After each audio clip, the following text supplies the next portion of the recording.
Hello, good evening, good morning, good afternoon to whichever time it is, wherever you are. I greet you all.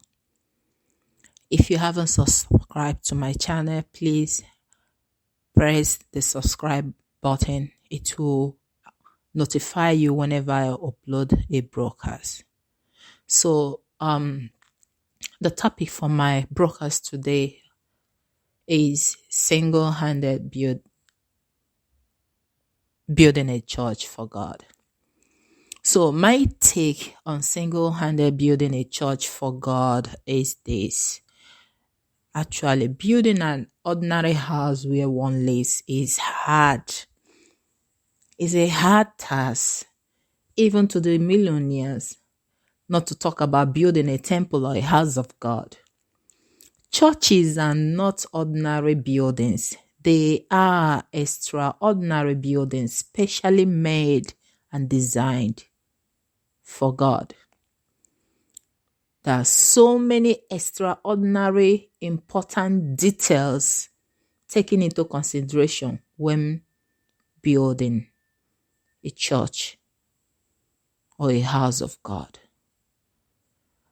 However, it got to the extent that a private individual will want to take the sole responsibility of building a house for God at a church comes with certain implications, my brothers and sisters. Let me tell a little story of how David prepared and made arrangements for Solomon, his son, to build a temple for God. Then, Solomon also, on his part, contacted people like King Hiram of Tyre for the supply of cedars and pine trees. King Solomon drafted 30,000 men as forced labor from all over Israel. Solomon also had 80,000 men in the hill country quarrying stone, and with 70,000 men to carry those stones. Solomon was there as the mastermind, and all his helpers were involved in one way or the other in building the temple of God. That was why at the dedication of the temple, according to the first book of Kings 8 verse 30, Solomon prayed, "Hear my prayers and the prayers of your people when they face this place and pray. In your home in heaven, hear us and forgive us."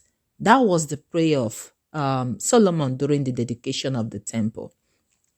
The bottom line is that Solomon does not just want God to answer only his prayers, but the prayers of everybody that comes to worship